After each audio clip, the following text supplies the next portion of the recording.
Assalamualaikum warahmatullahi wabarakatuh. Salam sejahtera untuk kita semua. Selamat pagi. Alhamdulillah, yang pertama-tama kita panjatkan rasa syukur kita kepada Allah Subhanahu wa taala yang dimana pada pagi hari ini kita masih diberikan nikmat kesehatan sehingga dapat melaksanakan rutinitas kita yang dilaksanakan pada pagi hari ini. Selawat serta salam kita junjung kepada Nabi besar Muhammad Sallallahu Alaihi Wasallam, kepada Nabi kita, Nabi besar Muhammad, serta sahabat, keluarga, dan pengikutnya hingga akhir zaman. Pada kesempatan pagi hari ini, izinkan saya selaku moderator, di mana kegiatan hari ini kita mengusung dengan tema sosialisasi anti plagiarisme. Di mana pada sosialisasi ini juga kita akan sekaligus mengenalkan sistem, yang dimana sistem tersebut merupakan sistem dengan aplikasi Turnitin, yang dimana sistem tersebut diharapkan dapat diterapkan pada jurusan, yakni jurusan Manajemen Informatika di Politeknik Negeri Sriwijaya. Adapun dari tema serta sosialisasi tersebut terdapat tujuan, yang dimana tujuan tersebut untuk menambah pengetahuan baik dari dosen maupun mahasiswa untuk bahaya plagiarisme, yang dimana bahaya plagiarisme tersebut dapat diantisipasi dengan sosialisasi ini yang diharapkan, yang dimana pada sosialisasi tersebut agar dapat mengetahui bahaya plagiarisme sehingga dapat dihindari terutama dalam lingkungan kampus yang pada khususnya di karya tulis ilmiah atau laporan akhir dan juga skripsi. Ya, adapun pelatihan dengan tema yang sudah diusulkan dan judul tersebut akan dibawakan oleh Bapak dosen kita yang sudah hadir pada Zoom meeting hari ini. Adapun Bapak dosen tersebut dengan nama Bapak Fitrianto Puja Kesuma MKom, atau kita dapat panggil juga Bapak tersebut dengan Bapak Anto. Harapan dari pelatihan ini kita dapat memperoleh ilmu yang bermanfaat dan juga ilmu tersebut bisa menjadi bekal pengetahuan dan juga dapat diterapkan pada kehidupan sehari-hari kita. Baiklah, demikianlah ini yang dapat saya sampaikan. Dan untuk selanjutnya, selaku moderator, saya sampaikan juga untuk membuka acara ini. Nah, mari kita sama-sama membuka acara ini dengan lafaz basmalah. Bismillahirrahmanirrahim. Baiklah, untuk selanjutnya kepada Bapak Anto kami persilahkan. Oke, baiklah. Terima kasih Bapak Arif Rahman sudah membuka acara kita pada pagi hari ini ya. Ya, seperti yang disampaikan Bapak Arif Rahman bahwa pada pagi hari ini kita akan melakukan sosialisasi anti plagiarisme ya, di mana pada pagi hari ini kita akan membahas tentang pengertian plagiarisme, penyebab plagiarisme, ruang lingkupnya apa saja, jenis-jenis plagiarisme, dan cara menghindari plagiarisme. Sekaligus kita akan memperkenalkan sistem pendeteksi plagiat ya, bernama Turnitin yang insya Allah nantinya akan diterapkan di lingkungan Politeknik Negeri Sriwijaya, khususnya di jurusan Manajemen Informatika ya. Oke, saya izin share screen dulu. Jadi ya, pada pagi hari ini kita akan membahas tentang plagiarisme ya, agar meminimalisir bagi mahasiswa nantinya ke depannya agar tidak melakukan plagiarisme lagi, terutama pada tulisan karya ilmiah ya. Jadi sebelumnya untuk plagiarisme sendiri berarti yaitu plagiat merupakan perbuatan secara sengaja ataupun tidak sengaja ya dalam memperoleh atau mencoba memperoleh kredit atau nilai untuk suatu karya ilmiah dengan mengutip sebagian atau seluruh karya ilmiah pihak lain ya yang diakui bahwa karya ilmiah tersebut milik kita sendiri tanpa mencantumkan sumber secara tepat dan memadai ya. Jadi secara ringkasnya bahwa plagiarisme ini mengcopy paste ya karya orang lain dan menganggap bahwa karya tersebut adalah karya milik kita sendiri ya. Jadi adapun penyebab-penyebab plagiarisme nih biasanya yang penyebab pertama yaitu sosialisasi tentang plagiarisme ini masih minim ya, maka pada pagi hari ini kita melakukan sosialisasi ya tentang bahayanya plagiarisme untuk meminimalisir nanti ke depannya agar para mahasiswa ini tidak lagi melakukan plagiarisme terutama pada karya ilmiah ya. Kemudian penyebab yang keduanya biasanya yaitu deadline nih. Biasa mahasiswa ini mengerjakan tugas atau laporan akhir itu mendekati deadline sehingga mereka melakukan plagiarisme ke karya orang lain karena ya waktu mepet jadi mau tidak mau melakukan plagiarisme ya. Yang kemudian yang ketiga yaitu kemajuan teknologi ini juga merupakan penyebab dari plagiarisme ya.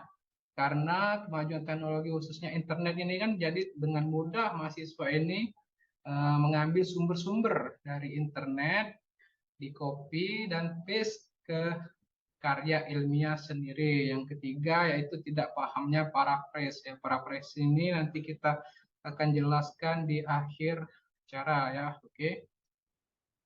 Kemudian ada pun ruang lingkup dalam plagiarisme ini. Yang pertama yaitu biasanya mengutip kata-kata atau kalimat orang lain ya tanpa menggunakan tanda kutip, tanpa menyebutkan identitas sumbernya. Jadi mengcopy paste saja tanpa mengutip kata-kata tersebut dan mencantumkan sumbernya, yaitu pertama ruang lingkup plagiarisme.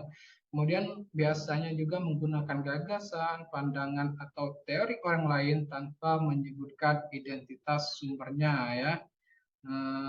Dan juga biasanya ruang lingkup ini menggunakan fakta ya seperti data dan informasi milik orang lain tanpa menyebutkan sumbernya ya. Mengakui tulisan orang lain sebagai tulisan sendiri juga merupakan tindak plagiarisme.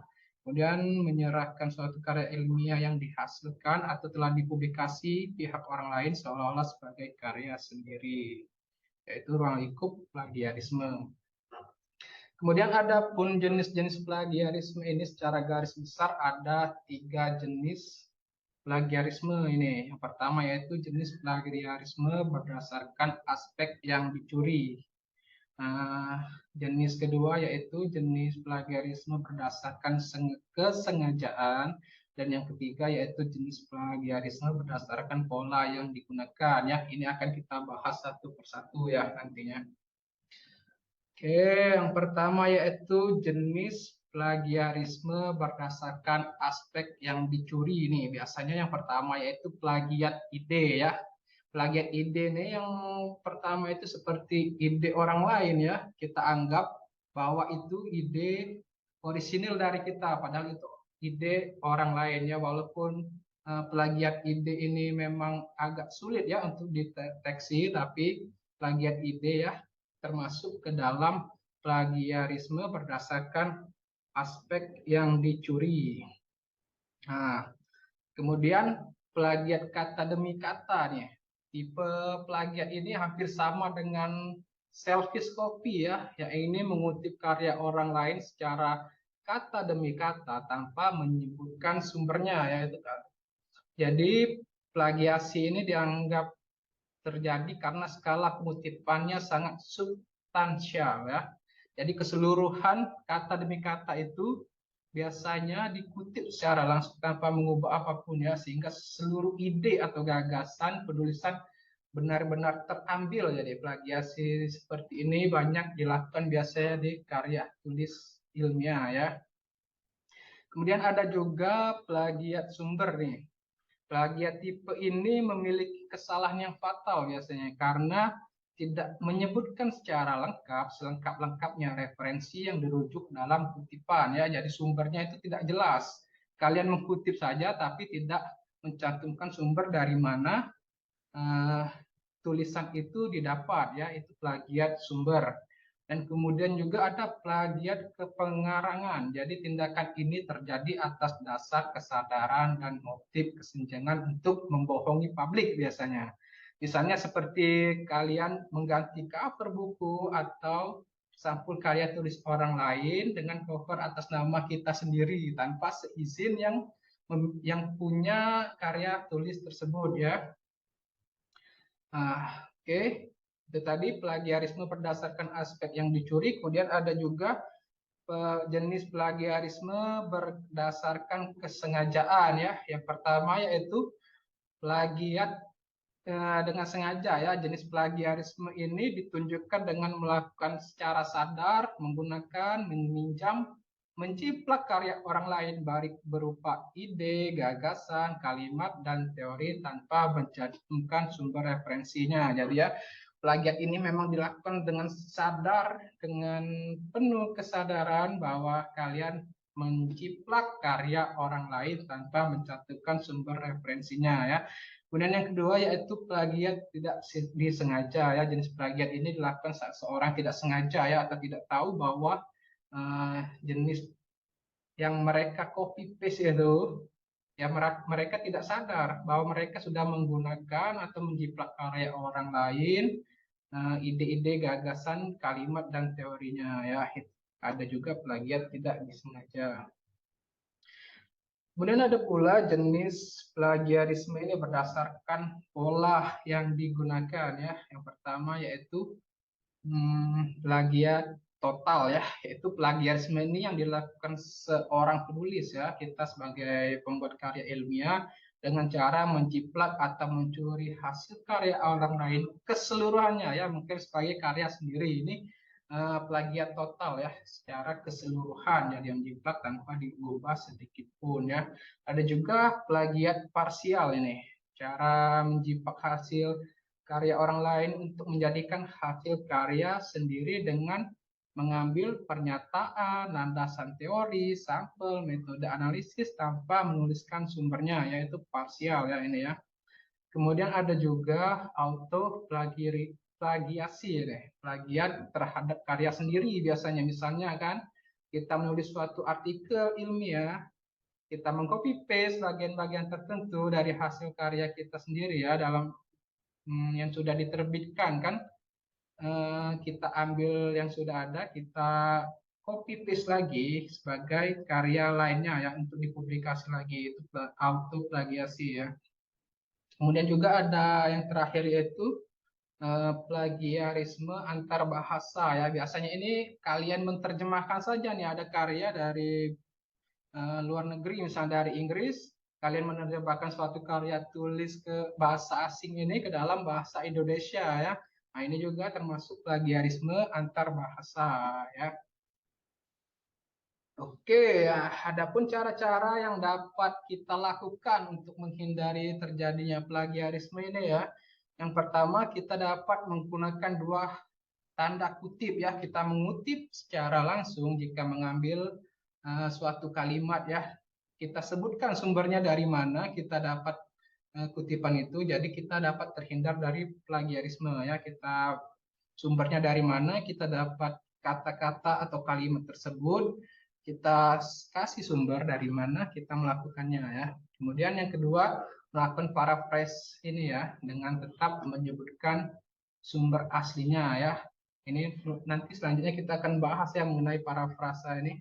Kemudian untuk lebih meyakinkan bahwa tulisan jauh dari unsur plagiarisme, biasanya gunakan aplikasi atau software pengecekan tingkat tulisan plagiarisme kita ya. Misalnya Turnitin ya, yang nantinya akan kita terapkan juga di lingkungan manajemen informatika ya, terutama di Politeknik Negeri Sriwijaya.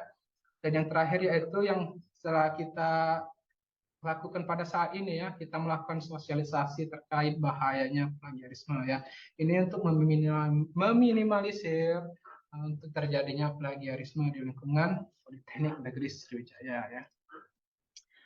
Oke, kita akan bahas apa itu paraphrase. Paraphrase itu merupakan pengungkapan kembali ya suatu konsep dengan cara lain ya, dalam bahasa yang sama tapi tidak mengubah makna ya, tidak mengubah makna yang dimilikinya. Parafrase ini cara mengekspresikan apa yang sudah ditulis ya, atau disebut juga penguraian kembali kalimat atau teks dari karangan dalam bentuk susunan kata lain ya, dengan kata-kata kita sendiri. Yang dimaksud yang maksudnya adalah untuk dapat menjelaskan makna yang tersembunyi, biasanya makna apa yang dalam tulisan tersebut kita rangkai lagi dengan kata-kata kita sendiri ya.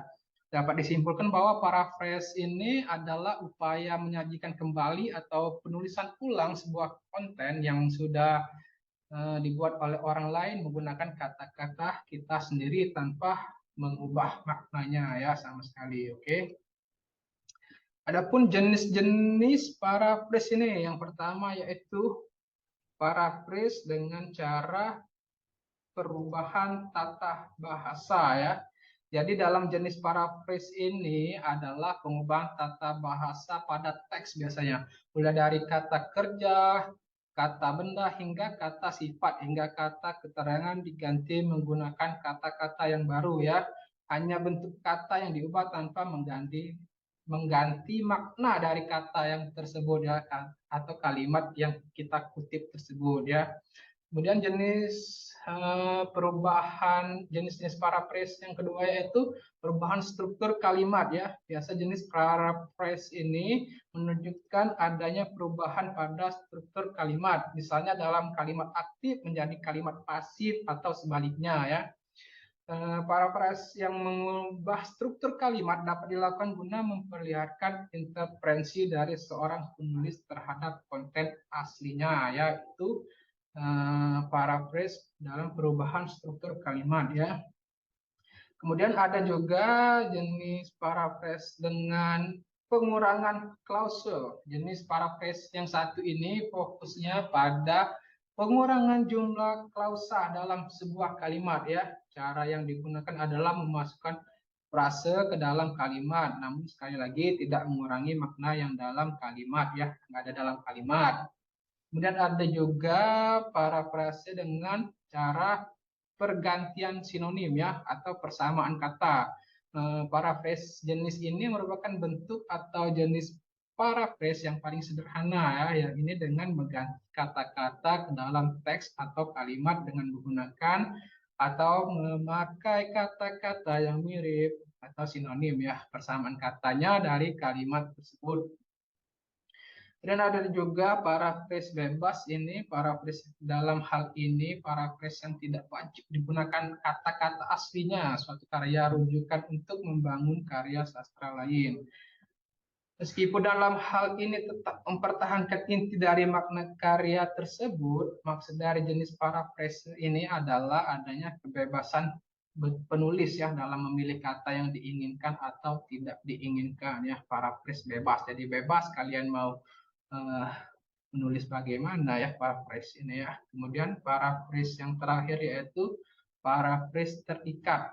Paraphrase terikat ini atau paraphrase otomatis ya biasanya disebut orang lain, merupakan penulisan yang mewajibkan memakai kata-kata asli dalam karya sastra rujukan ya, karya ilmiah rujukannya apa. Kemudian ditambahkan dengan kata lain yang digunakan untuk membangun karya ilmiah baru dalam bentuk berbeda meskipun inti dan maknanya sama ya. Jadi kita paraphrase ini kita mengungkap kembali ya dari kata-kata yang kita kutip itu menjadi kata-kata yang baru yaitu adalah paraphrase. Oke, kemudian ya ini Turnitin ini adalah sistem pengecekan tingkat plagiarisme yang insya Allah nanti kita akan terapkan. Jadi kita harus mengetahui dulu tuh apa Turnitin itu. Jadi Turnitin itu adalah perangkat lunak ya atau sistem yang dapat mendeteksi kemiripan suatu tulisan ya dengan tulisan lainnya. Perangkat ini sangat berguna bagi lembaga pendidikan untuk pengecekan orisinalitas ya suatu karya tulis seperti artikel, jurnal, makalah, skripsi, tesis, dan disertasi ya. Dengan menggunakan Turnitin ini kita dapat mengetahui skor berapa tingkat plagiat kalian, berapa banyak kalian mengcopy paste suatu karya orang lain ya. Nanti ada persentasenya kesamaan kita karya ilmiah kita dengan karya orang lain ya. Itu ada persentasenya nanti. Itulah yang disebut Turnitin ya. Oke, untuk lebih jelasnya mungkin ini ada sebuah video ya dari YouTube yang bisa kita nonton bersama-sama ya. Oke, saya share screen dulu terlebih dahulu. Oke.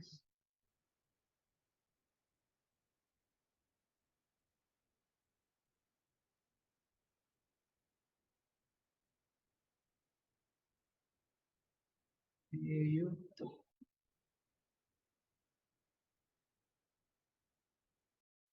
Nah, jadi ini ya cara menggunakan Turnitin untuk pengecekan plagiarisme bisa kita tonton bersama-sama ya. Teman bisa login dengan email address dan Nah, password ini yang sudah login teman-teman terlebih buat. dahulu ya. Nanti ada email dan password yang akan Klik dibuat. login.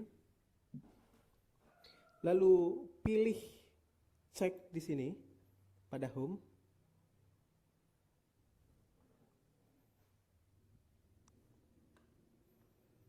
Lalu tampilannya akan seperti ini, ya. Di sini ada sekitar 20 slot pengecekan per hari. Nah, pilihan 20 per hari ini dapat digunakan untuk maksimal 3 kali pengecekan. Artinya ada 20 slot dikali 3 pengecekan sama dengan 60 pengecekan naskah per hari. Ini merupakan contoh hasil pengecekan naskah. Sekarang kita akan mencoba untuk mengecek salah satu naskah untuk dicek tingkat plagiarismenya. Langkah pertama adalah submit. Lalu kemudian di sini bisa diketikkan judul atau jenis dokumennya.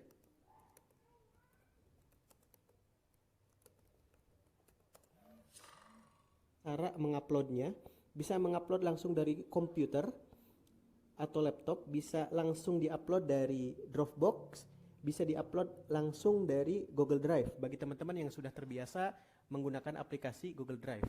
Klik pada file yang ingin dicek tingkat plagiarismenya, lalu klik open. Lalu klik upload di sini. Tunggu hingga proses uploading selesai. Biasanya berjalan antara 5 sampai 10 menit.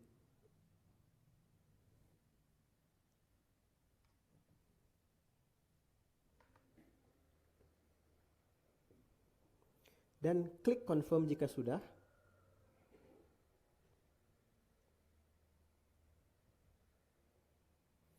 Dan single file upload telah sukses untuk di-upload. Lalu kita akan kembali ke return to assignment list. Klik di sini. Dan filenya sedang diproses untuk dicek tingkat similaritasnya. Nah, jika sudah processing seperti ini, silakan teman-teman menunggu dari 5 sampai 15 menit ya. Jangan lupa untuk mengecek secara berkala dengan klik reload. Nah, ini hasilnya sudah diketahui bahwa tingkat similaritas pada naskah skripsi ini adalah 35%. Artinya 35% dari naskah skripsi yang diperiksa sama dengan sumber referensi yang tersedia di database-nya Turnitin. Kita akan lihat seperti apa hasilnya. Dan ini merupakan hasil pengecekan dari Turnitin. Di sini ada arti dari 35%. Klik di sini, maka akan diketahui jumlah persentase dan sumbernya dari mana kutipannya.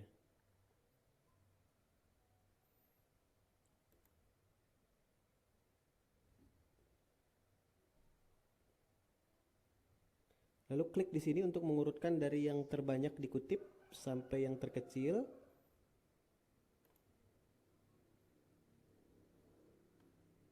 Dan klik ini untuk pilihan exclude atau include quote dan bibliografi.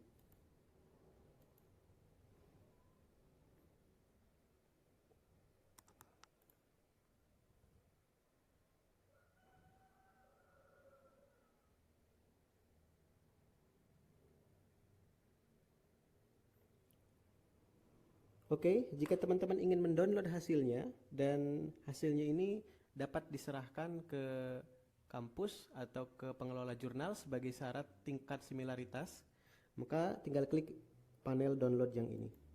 Pilihan yang pertama adalah current view, digital receipt, dan original submitted file. Pilih yang current view. Sedang proses untuk mendownload. Dan jika downloadan sudah selesai, teman-teman bisa melihat hasilnya seperti ini.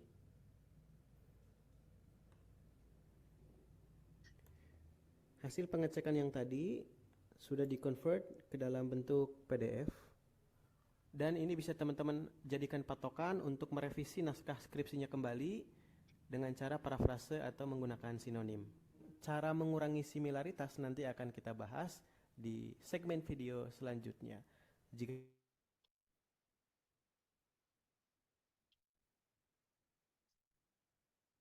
Ya, jadi itu tadi ya, gambaran secara singkat ya mengenai cara menggunakan sistem atau aplikasi Turnitin ya. Oke, baiklah kita lanjut lagi dengan pelatihan kita ya.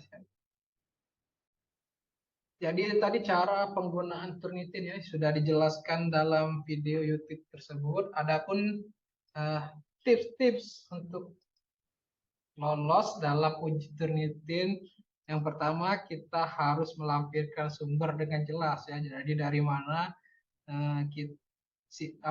kata-kata tersebut kita ambil ya, kita sertakan sumbernya ya. Yang kedua, jangan menjiplak. Ketiga, menghindari pemakaian dokumen legal. Dokumen legal ini seperti undang-undang dasar ya, bukti pendalam Pancasila dan lain sebagainya. Dan yang keempat yaitu menggunakan teknik paraphrase ya, yang sudah kita bahas sebelumnya ya. Oke, mungkin sampai di sini. Ada pertanyaan bagi mahasiswa tentang plagiarisme ini? Ya, kalau tidak ada, mungkin untuk pelatihan pada sesi kali ini kita sudahi untuk hari ini ya. Mungkin saya kembalikan kepada moderator kembali ya, kepada Bapak Arif Rahman. Saya persilakan.